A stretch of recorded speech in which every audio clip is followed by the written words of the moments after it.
Camilla's not able to be here this week because she's travelling, so I'll be doing the introduction. Yes, I'm standing in with Camilla.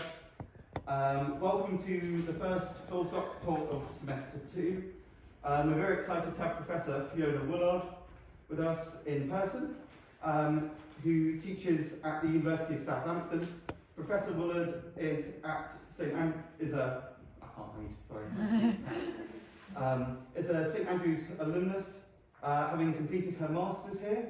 Her main topics of interest include normative and applied ethics, with a particular emphasis on the philosophy of pregnancy and motherhood, which is the subject of today's talk, but also AI and the philosophy of sex. Professor Woollard is also the author of a monograph defending the doctrine of doing and allowing harm.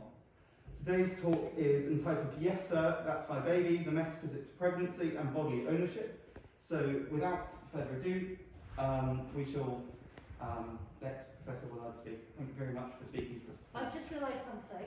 Okay. I forgot to ask you how long I was supposed to talk for. Right, so we'll do we go to 45 usually, then we have 45 minutes and then 15 minutes of questions and answers. Perfect. And yeah, we'll explain how questions and answers work. Okay, lovely. Can everybody hear me? Yeah? Okay, great. So, I have a colleague and friend, Elselijn Kingma, who has been doing some work in the metaphysics of pregnancy. Basically, Elselijn thought that most people seem to implicitly work with what she calls the container model, where you assume that the fetus sits inside the mother like a yoghurt in a fridge. And she thought we should question this. And she gave some arguments in favour, arguments that we should at least take seriously an alternative metaphysics of pregnancy, according to which the fetus is a part of the mother like a tail on a cat. So I agree with Elselijn that her arguments show that we should at least take the Parthood view in the metaphysics of pregnancy seriously. And as an ethicist, my job is to look at the ethical implications of these sorts of things. It seems like it might be a claim which would have some interesting ethical implications. So this talk today is a small part of that larger project of looking at the ethical implications of different positions in the metaphysics of pregnancy. And in particular, what I'm looking at today is the ethical implications of the Parthood view for maternal body ownership. And the reason that I chose maternal body ownership to focus on is that I'm really, really keen on body ownership. So it plays a really important role in my moral philosophy.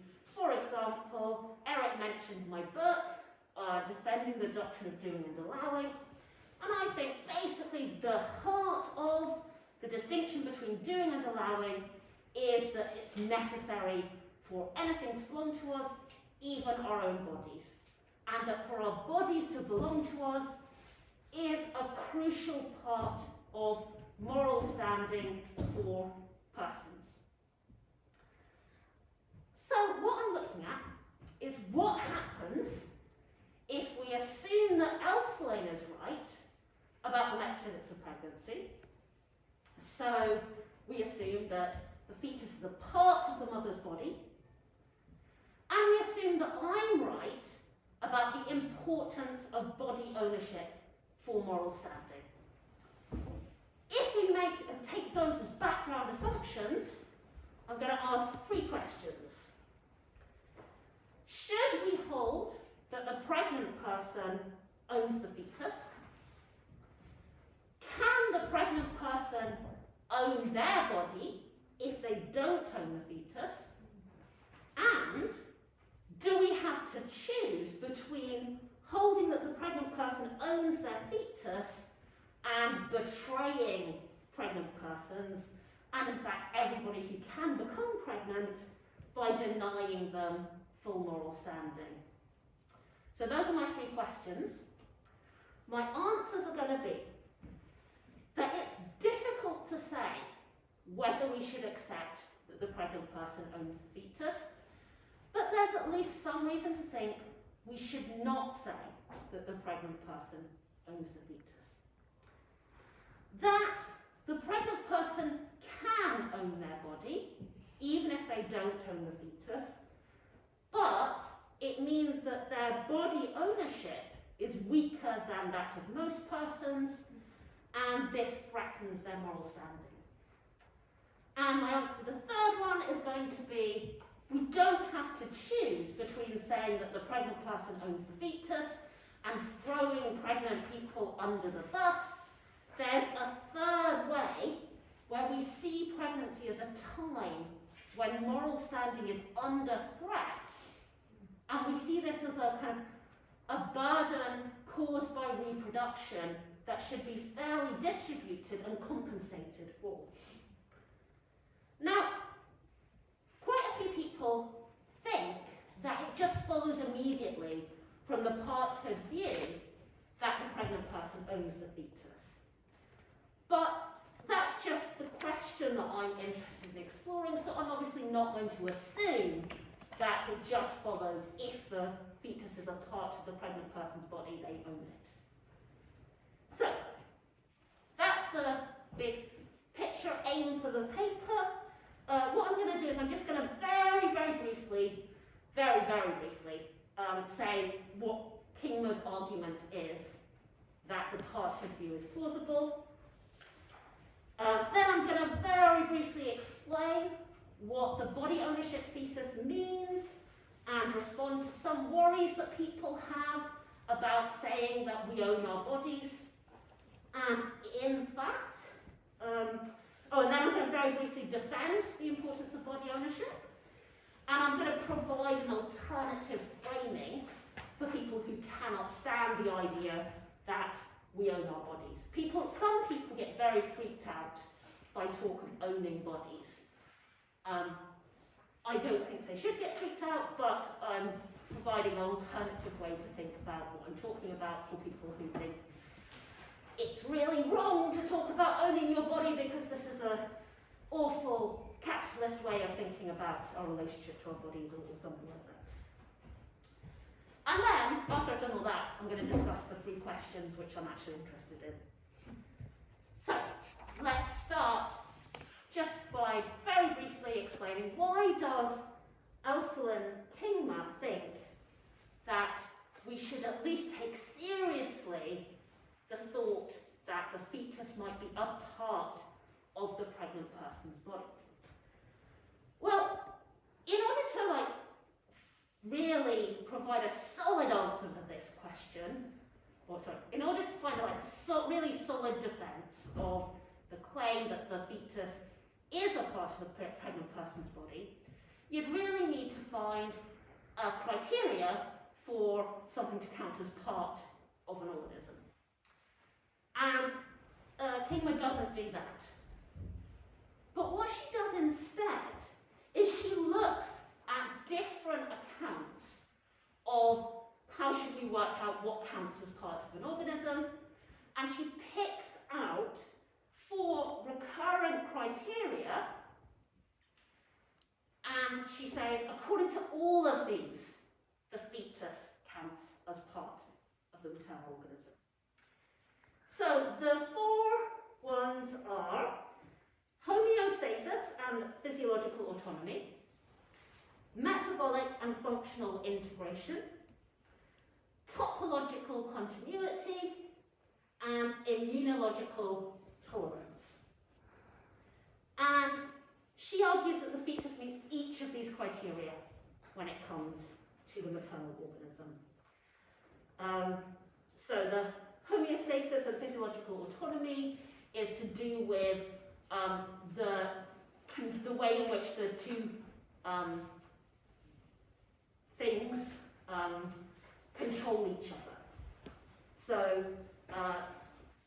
homeostasis is a feedback mechanism inside living organisms. So you have homeostasis, which keeps your body temperature at around the right temperature, and that takes when it comes to the pregnant organism, the fetus is taken into account. homeostasis going on between the fetus and the organism. Metabolic and functional integration, I think that's fairly obvious what that means, the way that they work as a whole.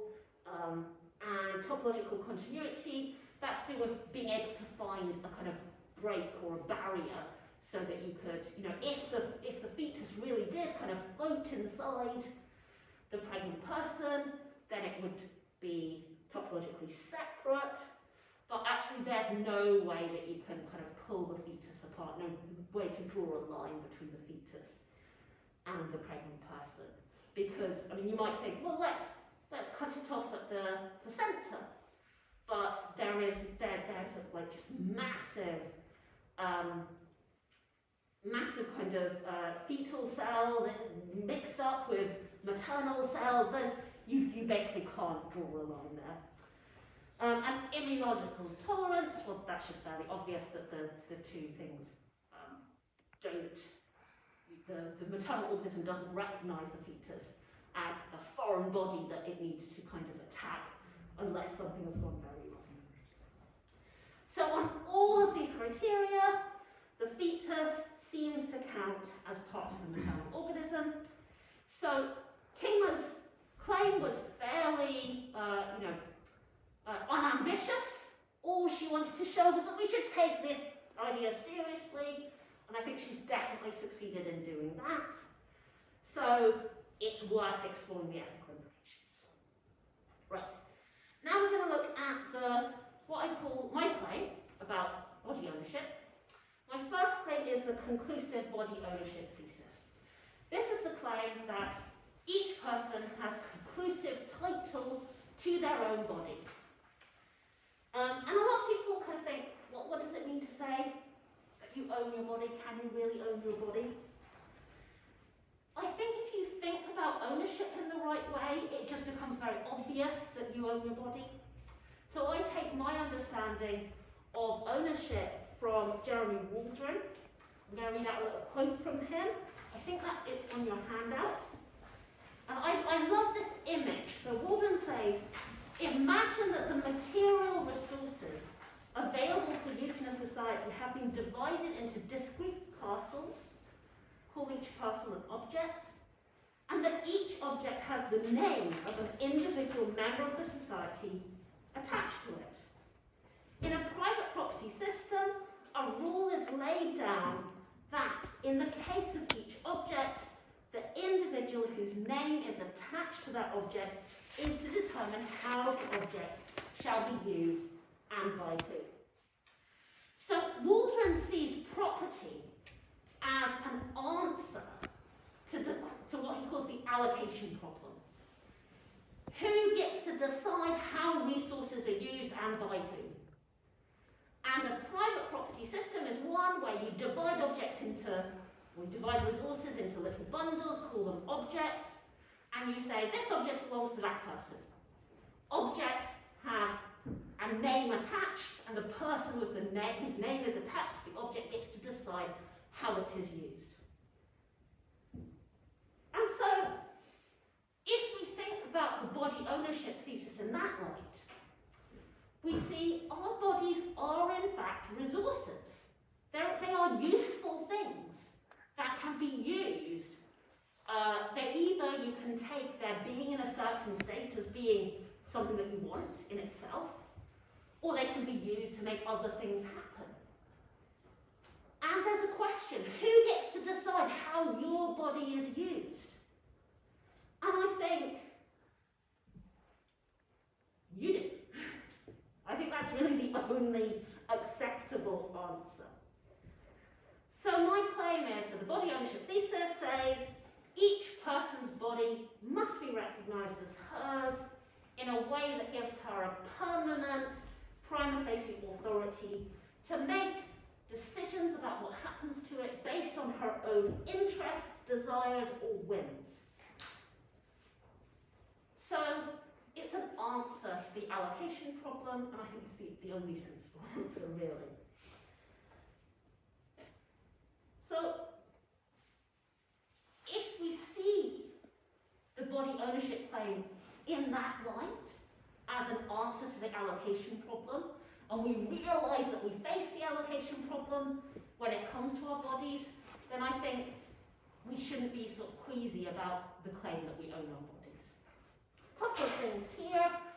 It's important to recognise that I'm saying you own your body, you get to decide what happens to it on the basis of your own interests, whims and desires. I'm not saying this is everything that could be possibly said about your relationship to your body. So it doesn't undermine the body ownership thesis if you say, oh, but my relationship to my body is really interesting and much deeper and richer than that. That doesn't make it untrue that you were the person who gets to decide what happens to your body on the basis of your own desires, whims and interests. I also say you have conclusive title to your body. Now that's not the same as having conclusive authority over your body. So I think that we don't get to decide what happens to our body no matter what. We can have obligations to do things with our bodies for the sake of other people. And that's completely compatible with ownership over your body, so long as your body is, for the most part, at your own use and not to the use of others. So I think you have conclusive title. That means your claim on your body outweighs other people's claim to own your body. It doesn't mean that you get to decide what happens to your body no matter what. So that's an important thing. Okay. So that's the body ownership thesis.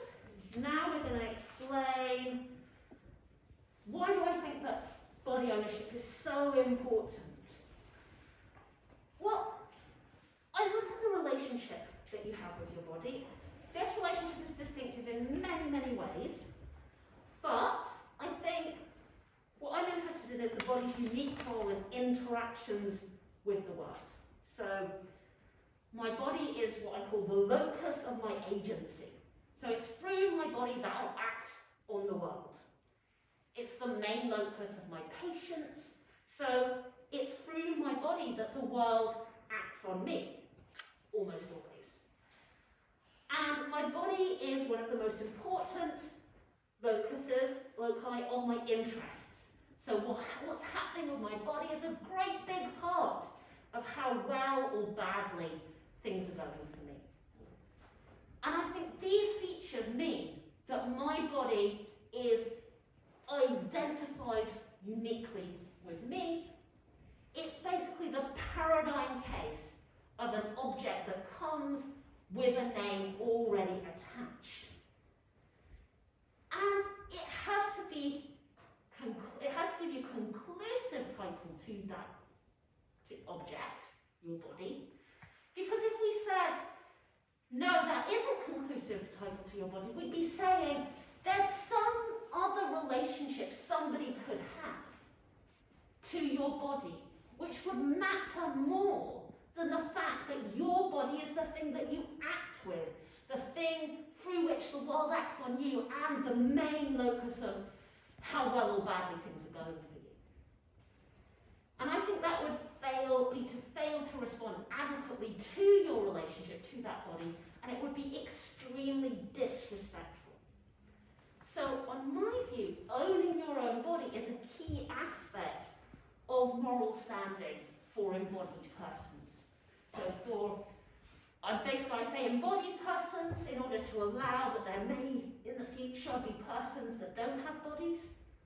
But for people like us, people who have a body, who grow up with a body, who act through a body, having that relationship to your body recognized by the moral theory is extremely important for a moral theory to kind of take facts about you seriously and to not to be disrespecting you. So I say it's a key aspect of moral standing. What do I mean by moral standing? Well, I actually ummed and ahed over what term to use here. I started out talking about moral status because my understanding of moral standing started quoted from Francis Cain's account of moral status. So Cain says, an entity's moral status is determined by what is permissible to do to the entity, as well as how an entity may be wronged, even when we act permissibly towards them. And she said moral status concerns how important an entity is, morally speaking. Now, I really like that idea of thinking about how important an entity is, morally speaking, in terms of what we're allowed to do to that entity. But I wanted to make some tweaks.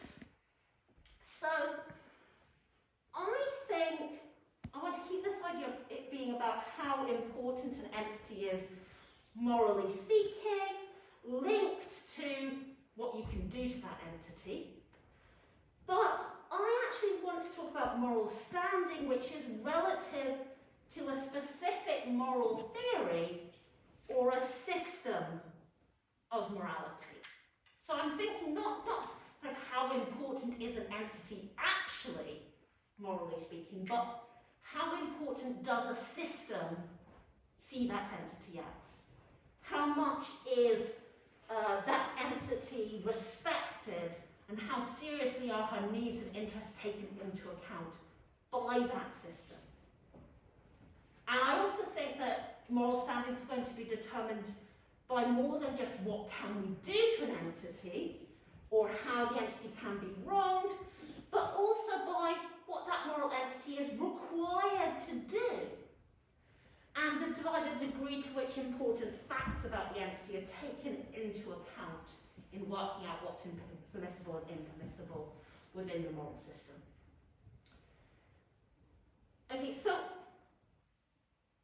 I want to separate moral status and moral standing, partly because I think you can say how much moral standing does this entity have within that given moral system? And you can say something like, well look, these two entities are equally morally important. They're both persons. There's nothing about them that should make one less important than the other. But this moral system doesn't treat them the same, doesn't treat them as equally important. So we can say, there's a problem with this moral system because it gives these two entities, which have equal moral status, which are equally important morally speaking, and it doesn't give them the same moral standing. So that's why I want these different notions. It allows us to criticize a moral system because it fails to give appropriate moral standing to an entity which is equally important to another entity. Okay, so I think body ownership is a key aspect of moral standing for those with bodies, because my relationship with my body is one of the most fundamental features about me, and if you deny my authority over my body, you're basically failing to respect my agency, my patience, and my interests. If a moral system doesn't respect the body with which I act as mine, then it's hard to see how it can be said to respect my agency, and I think the same applies to my patience and my interests. Okay. Now, I did say some people freak out about body ownership. Maybe I should ask, is anybody here freaking out about body ownership? Do you want to hear the alternative framing for people who don't like body ownership? Yes, I see some heads nodding. Okay. So basically, I really like body ownership. The reason I really like body ownership is because I don't think ownership is just like this random bundle of rights. I think it's a unified idea based around the thought, what authority should you have over something that is allocated to you?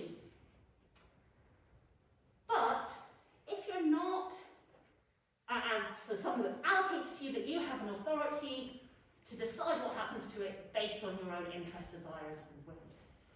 And I think you can have different actual rights over something. So, if you own a historic house, there might be restrictions on what changes you can make to it. So, ownership can look different in different cases.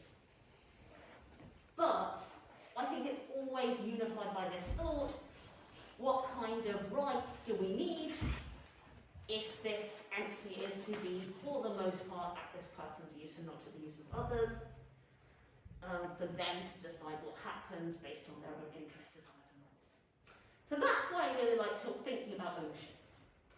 But of course, you could say something like the body authority claim.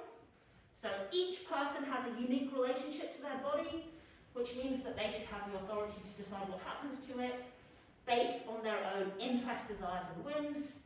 So you've said the body ownership claim, but you've just taken all the talk about ownership out. And you could talk about the importance of body authority. So having the authority to decide what happens to your body based on your own interest, desires, and whims is a key aspect of moral standing for embodied persons. And instead of asking, does the pregnant person own the fetus, we can say, does the pregnant person have the same authority to decide what happens to the fetus as people normally have over their bodies? So you can just translate the whole talk into authority over your body instead of ownership over your body. But the reason that I haven't is, first of all, because I just really like body ownership, and secondly, because some of the people I'm engaging with talk in terms of ownership, so I want to talk to them and use the same terms. Okay, how much longer do we have? So we started at about 8, so... Okay, perfect. So the problem with this talk is that there's a lot of intro before you get to the 3 questions I'm actually trying to answer. But I think we're here. Okay, should we hold that the pregnant person owns the fetus? Now, one thing that you might be tempted to do here is say, no, you clearly don't own the fetus because there are all these restrictions on what you can do to the fetus. But that's not going to work because, as they argued earlier, restrictions on treatment are compatible with ownership. So you can own a historic house and there can be lots of restrictions on what you're allowed to do to that house. In fact, you might even have a responsibility to keep the house in good repair because of its historic significance, and yet you still own that house.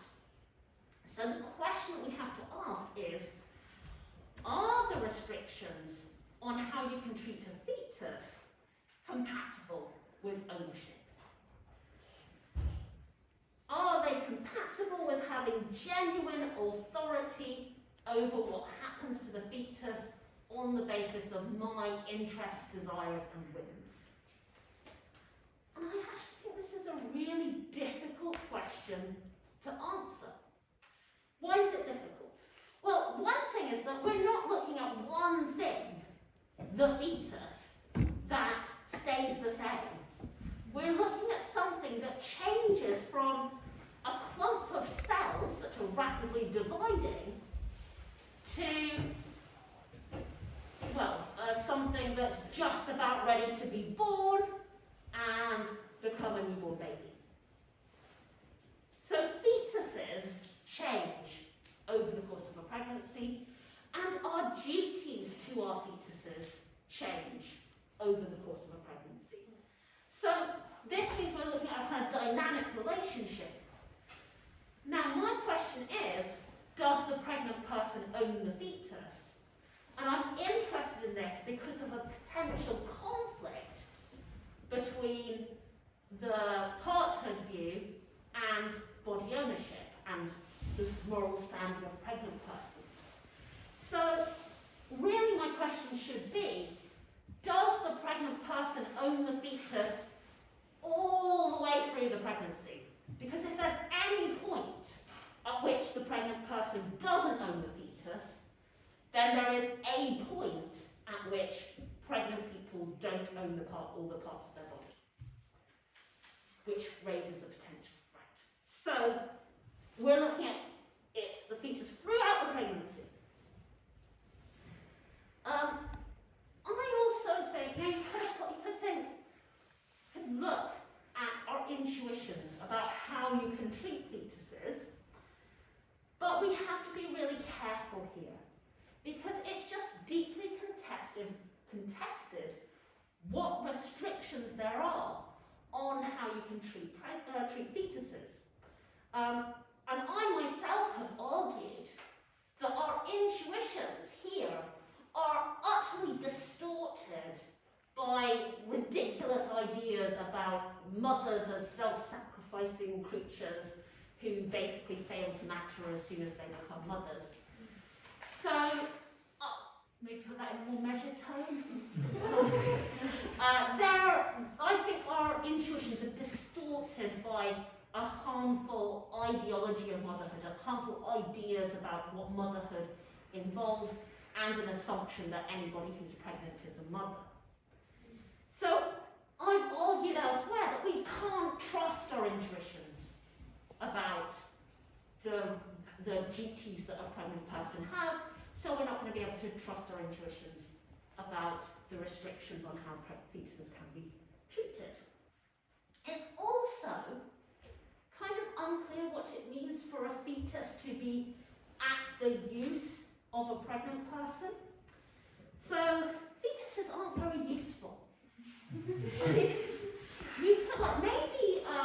if you could take the fetus out, there might be people who would want it, maybe you could sell it. But as soon as you take it, or you could use it for medical experimentation, but as well as the ethical problems, as soon as it's out, it's not a part of the pregnant person's body anymore. It's something that used to be part of the pregnant person's body. And so the claim that the pregnant person has over it changes. So we can't use our intuitions about what you can do once it's out to work out whether the fetus is at the pregnant person's use. So we have to really try and find a case where the fetus might be useful. So this is what I've come up with. It's a tricky case. It doesn't elicit really clear intuitions. And as I've already said, our intuitions are untrustworthy. But I think it might be worth thinking about.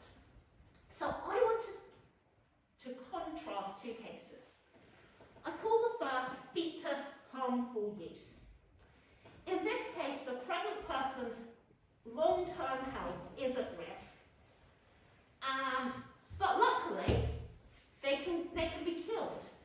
The way that they can be cured is by extracting some cells from the fetus's body. This would present a 50% risk of long-term harm to the fetus.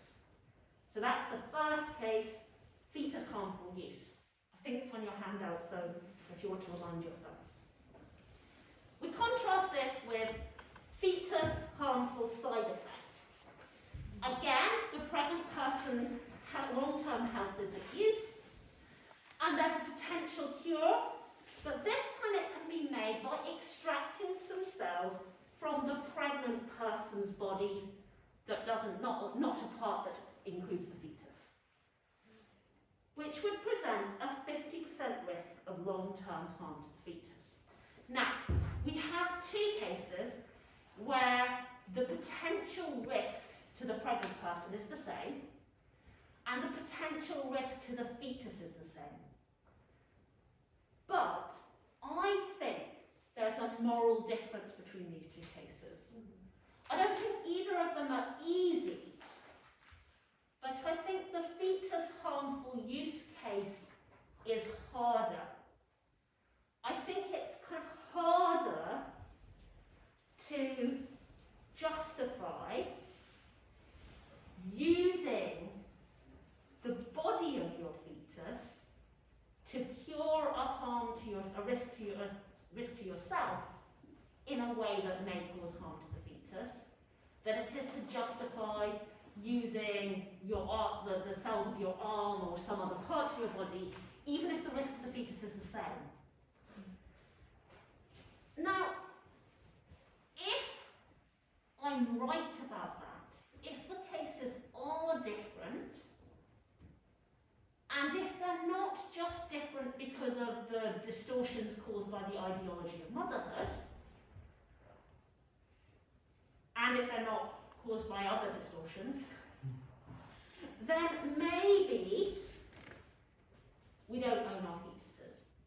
Because if it was just that you owned your fetus, but you had some duties to the future child which restricted what you could do, we wouldn't expect there to be a difference between using the fetus's body in ways that might harm the fetus and using your own body in ways that might harm the fetus.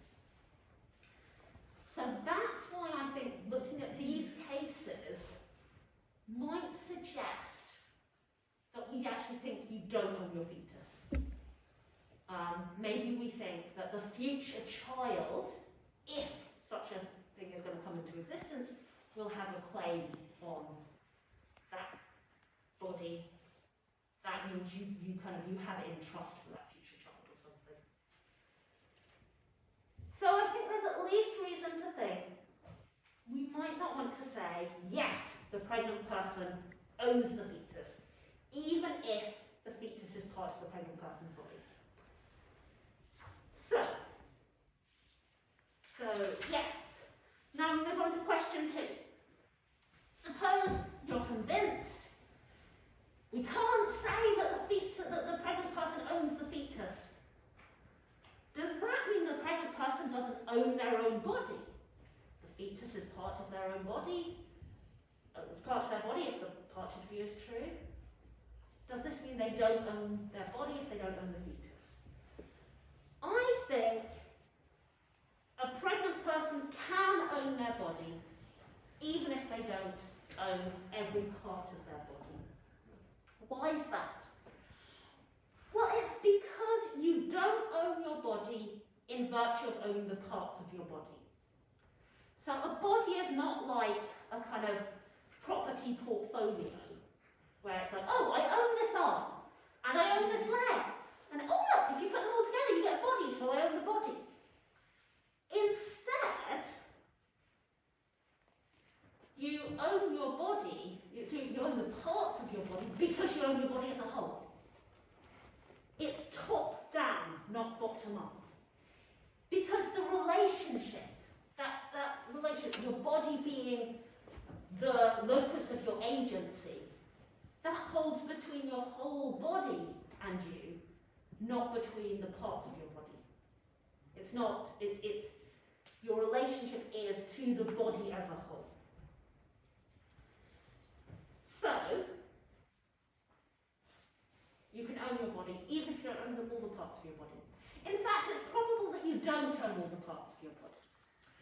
Why is that? Well, Ingmar Pearson argues that nobody can own their bodies because you are constantly shedding microparticles. You're sitting here shedding off all these tiny, tiny bits of your bodies. And then those little tiny bits go off and join onto somebody else's body, or maybe a chair or something. And Pearson says, well, this means that we don't own the microparticles because nobody kind of gets to reclaim them. So, if you lose all the parts of your body, kind of every 7 years, Pearson thinks you don't own the body at all. I think Pearson is wrong here. I think that you can own your body even if you don't own all the microparticles that make up your body. So, you can own your body even if you don't own all the parts of your body. But it still seems as if, by default, someone who owns their body owns most of the parts of their body. So, if I own my body, I own my hands, my heart, my fingers, my hair. So it seems like we need to distinguish between microparticles, which you don't own in virtue of owning your body, and hands and hearts, etc., which you do own in virtue of owning your body. Here I think we want to come back to the authority that you have to decide what happens to your body. Now, that authority is not compromised one bit by a failure to own your microparticles, the individual microparticles that make up your body.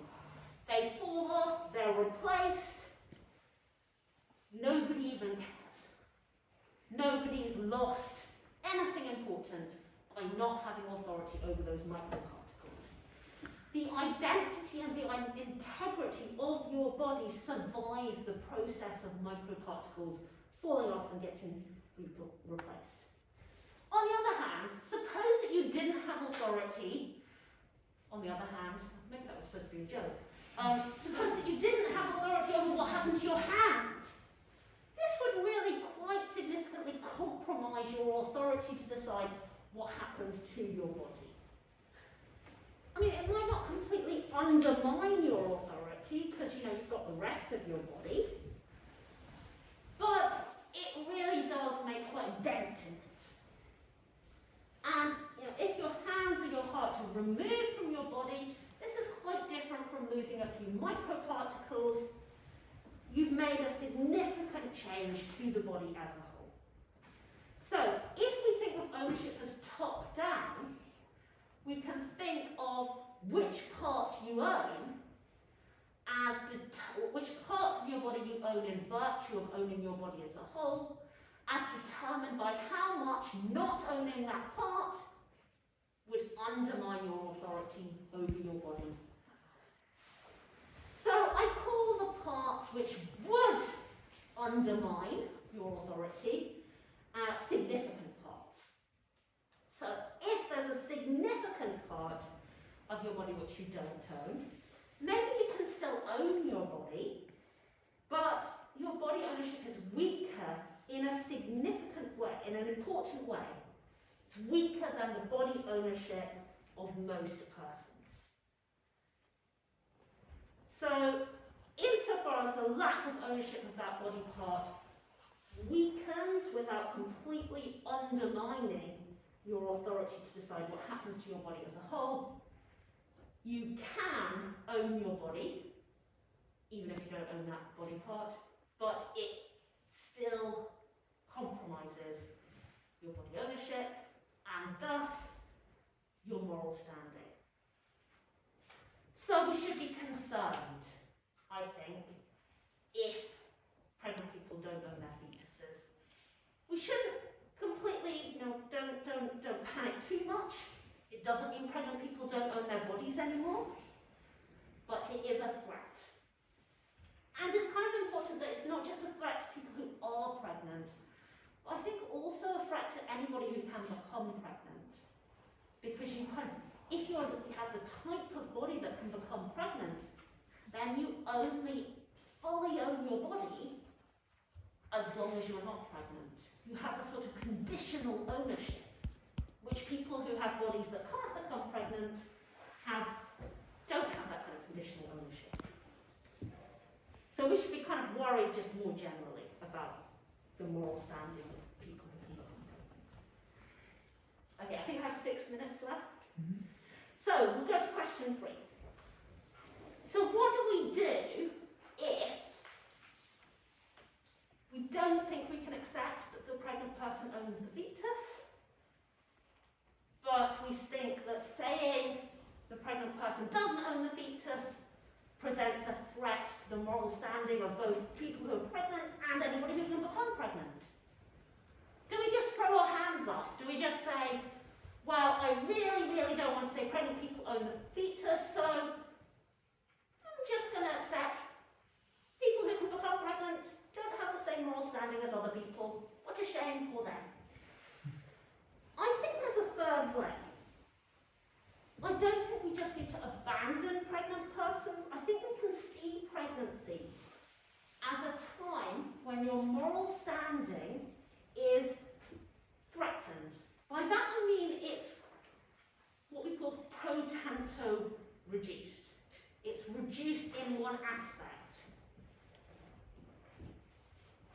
Now, what I mean by that is that if you just accepted that pregnant people don't own the fetus, so they don't fully own their bodies, that would mean they have lower moral standing than everybody else, if we did nothing else. But we don't just have to do everything, nothing.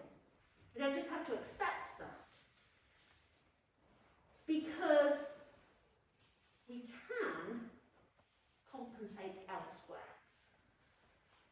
So remember, moral standing is relative to a given moral theory or feature of the moral system, and the entity's moral standing within a moral system is determined by how much that moral system respects that entity and takes its needs and interests into account.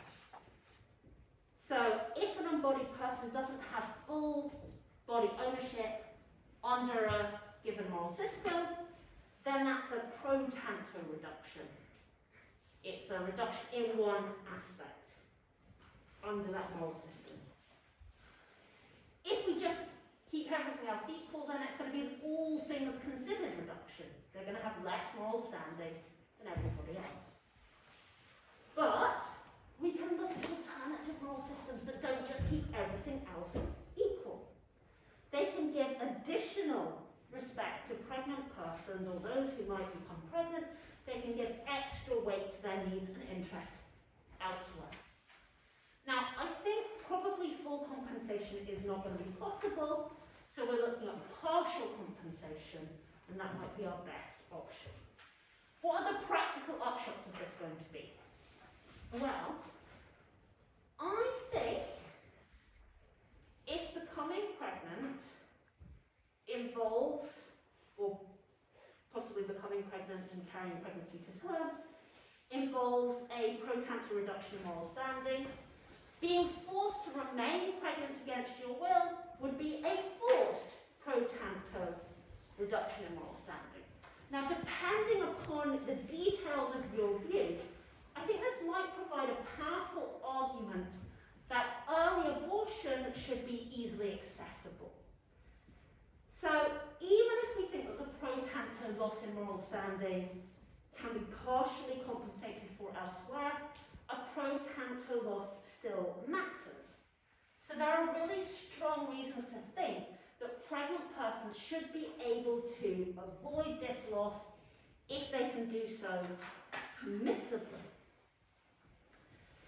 So that would suggest if early abortion is permissible, then that's an extra reason to make it accessible. Because if you don't, you're allowing people to be forced to have a pro tanto loss in moral standing.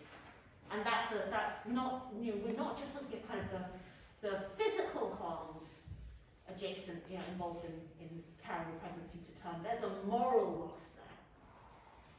Now you might think, well, this is a weird combination. If we think that the pregnant person doesn't own the fetus, surely we should think that abortion is impermissible. But actually, that doesn't follow. So one way you might think that the fetus and the duties to the fetus change during pregnancy. So you might hold that after a certain point, the pregnant person doesn't own the fetus, but that before that point, abortion is morally permissible. And that would mean you might well think, okay, so before the point where you stop owning the fetus, you've got to make sure everybody gets a chance to choose whether they want to continue the pregnancy. There's also, I think, a more complex view, which is one that I'm leaning towards, and that's to hold that any future child that the fetus develops into has a claim on the fetus's body, which prevents the use of even a very early fetus in ways detrimental to the interests of that future child. So that which is incompatible with the pregnant person owning even a very early fetus if it's going to turn into a future child.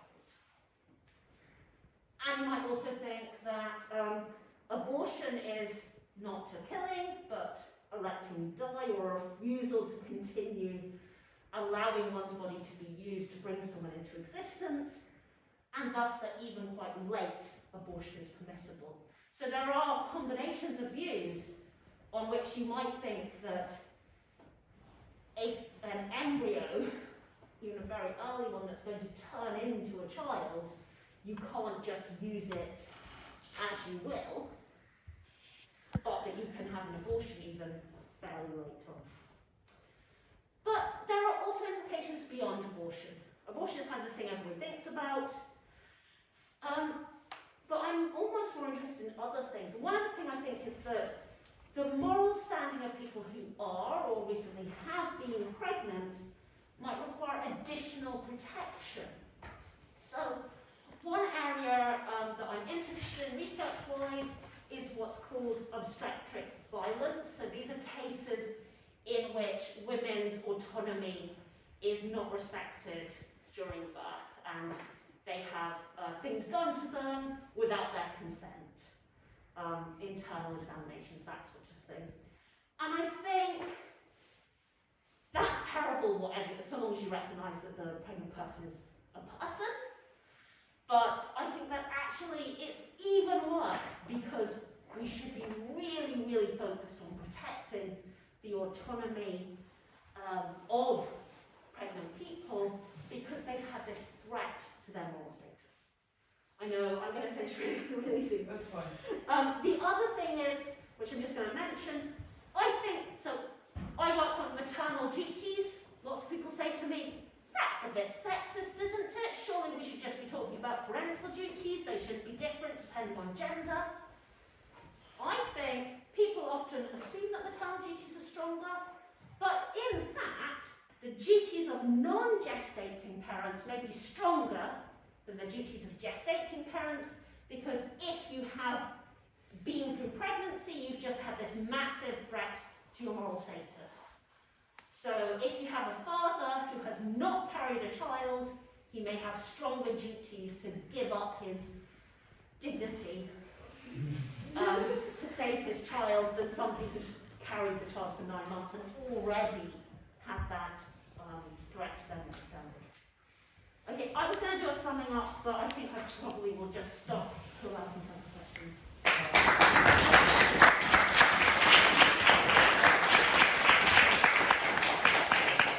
Thank you very much for that, Rob. We're going to move on to question and answer now.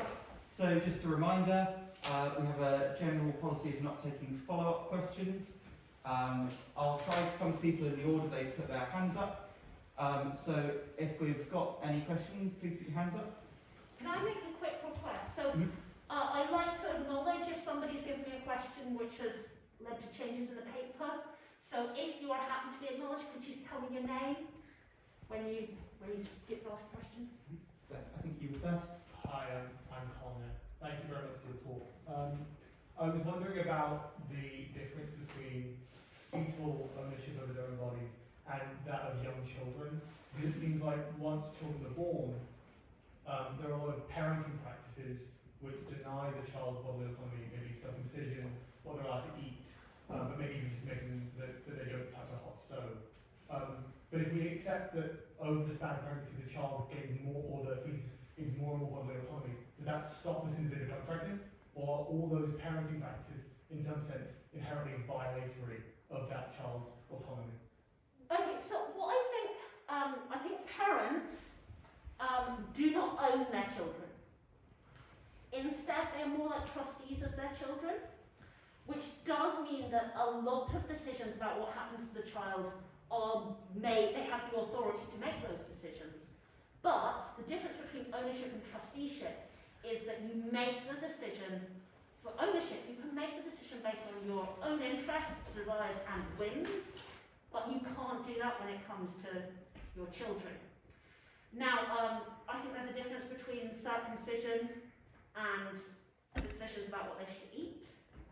So, circumcision, very, very difficult issue because there are religious aspects. But if you put aside the religious aspects and just focus on kind of circumcision for a kind of like it's practiced in the United States, where people just do it because that's what you do to boys. I think you need to be really careful about it because you may well be violating the child's bodily autonomy there and making a decision which they should make themselves. With food, I think that what matters is that you need to make a decision about what they can eat. You cannot leave that decision until they are of age. So sometimes parents have to make decisions, and that's my thought about autonomy and parenthood, is that the question is always going to be, do we have to make a decision about this, or can we wait? Of course, there's also the needs of the family as a whole and that sort of thing. But that, I think, is a really important kind of difference. So you at the back, please. Hello, my name's Zara. Thank you very much for your talk. So I'm just wondering your thoughts on the body ownership thesis, which we just qualified is irrevocable business with a parent-child, a trustee relationship. I'm not sure what age someone becomes able to say that they have ownership and moral standing. That's say 18, 21, something around then.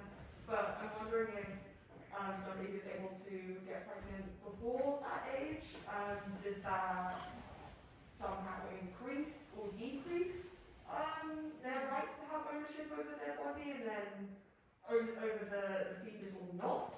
And then how other people, let's say parent or authority's obligation, would that mean that they own the fetus instead of the person carrying the fetus? How would that work in terms of teenage? So, I think that children own their bodies. They just need a trustee because they're not capable of making the decisions. So, yeah, I said ownership is that you have the authority to decide. There should be a little bit in there that says if you're capable of doing so. But with children, what happens to the body must be decided on the basis of their interests if they're not capable of making the decision themselves. So I do think that teenagers who become pregnant, they own their bodies, and if they don't own the fetus, there is just the same threat to moral standing as there is when an adult becomes pregnant. But that means that decisions about what should happen to teenagers who become pregnant are really very, very brave ones, because one thing that you're deciding is whether they should have a pro tanto loss in moral status. So, I mean, they're brave anyway, but it kind of just, I think, deepens the seriousness of decisions about what should happen when somebody who's not able to make these decisions becomes pregnant. I should say, I think you get increasing authority over your own body as you grow up. So it's not, I mean, teenagers have a lot of authority over their bodies. I understand that 12-year-olds who were offered the COVID vaccine, they were given the choice in Scotland. It was the 12-year-old's choice, and they were told quite clearly that they weren't to be coerced by their parents, which is quite a nice, I think, in practice example of teenagers having their authority over their body being recognised, and then being recognised as being able to make that decision. But of course, there are lots of decisions that teenagers can't make that include being able to get married, and pregnancy might be somewhere in between. But it's a very difficult case to take teenage pregnancy. Hi, first of all, my name is Michael. Thank you for talking. I have a question regarding the Parthood View. So if the fetus view is being potentially a part of the pregnant person, how would the Parthood View be affected if the fetus were to be assigned a title of either a person in itself or maybe a fetal person as a descriptor like a pregnant person might be? Would that imply that a person can be a part of another person? Yeah, it would. And that would be huge, because we're not very used to persons being parts of of other persons, and ethics isn't really set up to deal with it. You know, when we think of bodily autonomy, all these ethical concepts, they're really based on men, basically, you know, adult men who are not pregnant. And suddenly we have this case, well, not suddenly, it's been happening for a while. We have this case which we haven't really got to grips with. And it might, maybe it would be a case where you have a person being part of another person. We'd have to ask, what do we do in that case? What are the ethical implications? I have to say, I'm a bit more inclined to say that fetuses cannot be full persons, because it's not just that they're part of another person's body, but they're part of another person's body where that person has this like really long-standing prior relationship to that body before there was any part of it. So I think that even if we don't say, even if we don't want to say that the pregnant person owns the fetus, there's still going to be limits on the rights that the fetus can have based on it being the relationship it has to the pregnant woman. But yeah, it's just really tricky. I think we probably have time for one more question. Nigel, do you want to? Hi, so I'm Nigel. I was just thinking about this. So how would body ownership work with something like a conjoined twin or something of that sort? I'm really glad you asked that. So I think that's a very interesting case to consider. But as I said with the last question, I think the pregnancy case is kind of interestingly different. Mm-hmm. So with the conjoined twin case, what you really seem to have is more like a shared body, Mm-hmm. where there's just been equal, nobody has like a prior claim on that body. You just have two people who have the same claim on the body. If we're talking about a case where really, you know, it's best understood as one body. Mm-hmm. And that is going to be a case where they don't have full body ownership. They have a shared body ownership. And I think we should recognize that as a case where they don't have full moral standing, and again a case where we need some pretty strong compensation. So there would be extra strong duties to support the autonomy of conjoined twins, because they've had this true threat to moral standing that we have to deal with. But it doesn't, I mean, that seems like a very clear case where you can't say, okay, I'm going to say that this twin owns the body, and this poor twin gets, you know, because there isn't a kind of prior claim or anything to decide between them, at least in the case I'm imagining. Yeah. So I think we've got 1 minute. Can we fit a question, maybe? Does someone have a really, really quick question? Bernard? Yes or no answer, like, if you have twins or triplets or quadruplets, if your moral status is lessened with having a fetus, is it sort of a binary? Like, is it like, if you have a fetus, then your moral status, or can it be a spectrum of if you have triplets, does that lessen because now there's 3 fetuses to think about the one woman? So that's a really nice question. I haven't thought about it very hard, but I would come back to that question about how, is there more of a loss of authority over your body if you have kind of more parts of your body that don't belong to you, and if they have multiple owners? I mean, you might think, well, is there then more of a loss if you have a massive baby? You know, because there's a bigger part of your body.